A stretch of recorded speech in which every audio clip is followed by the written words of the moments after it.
Pinocchio Unstrung may appear to end with Geppetto's death and Pinocchio finally escaping his horrifying past, but the story is far from over. Like several previous entries in the Twisted Childhood universe, the movie hides one last surprise during the credits, and that scene completely changes how viewers should look at the ending. Although Pinocchio defeats Geppetto and finally escapes the nightmare that has controlled his entire life, the mid-credits scene strongly suggests that the franchise's most terrifying villain is not gone at all.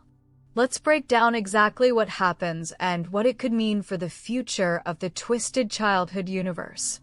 Before discussing the credit scene, it is important to understand how the movie itself ends. The climax reveals the horrifying truth behind Geppetto's workshop. Instead of simply carving wooden puppets, Geppetto has spent years murdering children and bringing them back as twisted wooden creations. One of those victims is Pinocchio himself.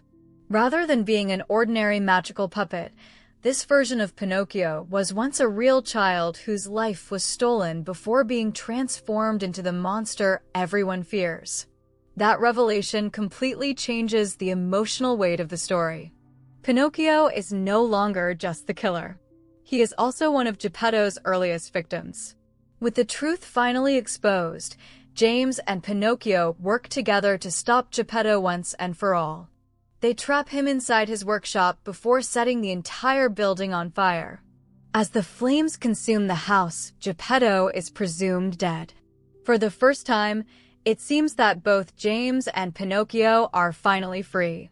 Their conversation afterward appears surprisingly hopeful. Pinocchio even says that he did not really enjoy killing people. However, the movie immediately reminds viewers that this version of Pinocchio is still deeply connected to the original fairy tale. His nose suddenly grows. That simple moment reveals he has just lied. Despite everything that happened, Pinocchio still enjoys killing. It is a dark joke, but it also leaves the audience questioning whether he can truly leave his violent past behind. Then comes the mid-credits scene.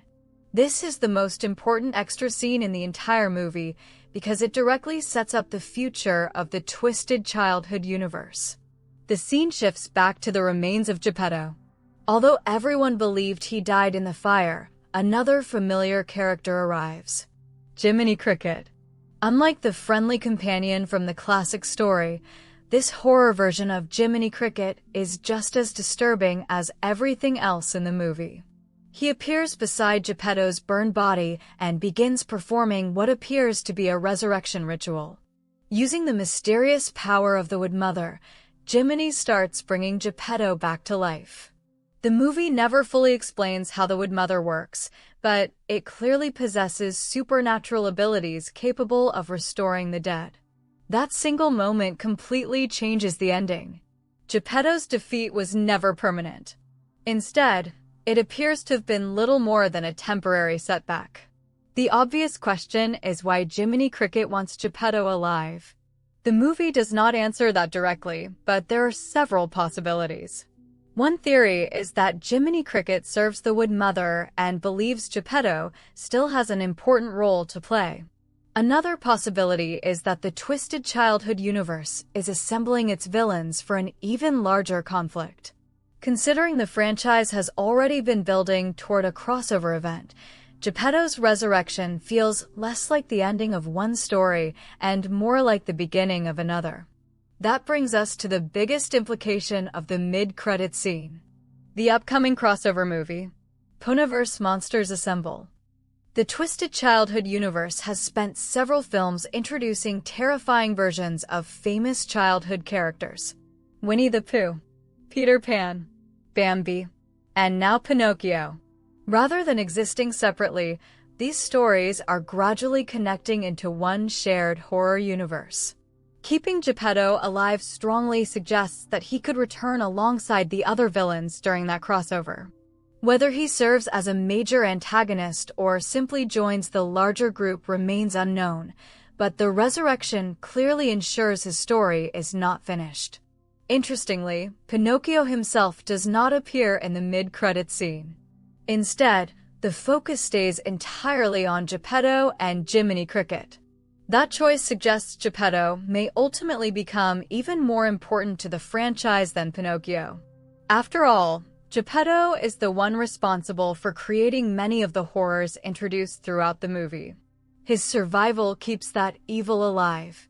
After the mid-credits scene, many viewers continue watching expecting another major surprise.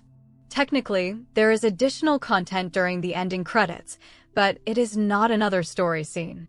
Instead, the filmmakers include behind-the-scenes footage showing how the movie's practical effects, puppets, animatronics, and creature designs were created. This is an unusual decision for a horror movie. While animated films often showcase their production process during the credits, horror films rarely reveal the craftsmanship behind the monsters immediately after the story ends. For fans interested in filmmaking, however, these moments are worth watching. They highlight just how much practical work went into creating the disturbing versions of Pinocchio, Geppetto, and the other horrifying creations seen throughout the movie. The behind-the-scenes footage also demonstrates that many of the creatures relied on physical effects instead of computer-generated imagery, helping give the film its gritty and unsettling appearance. Ultimately, the real ending of Pinocchio Unstrung is not Geppetto's apparent death. It is his resurrection. James believes the nightmare is finally over. Pinocchio believes he has escaped the man who ruined his life. The audience knows something they do not. Geppetto is coming back. That final revelation transforms what looked like a complete ending into the first chapter of a much larger story. Combined with Pinocchio's final lie about enjoying murder, the movie makes one thing perfectly clear. Neither the hero nor the villain has truly escaped their dark nature. With Geppetto returning through the power of the Wood Mother and the twisted childhood universe continuing to expand toward its massive crossover event, Pinocchio Unstrung leaves the door wide open for an even bloodier future where the monsters of childhood fairy tales may finally unite.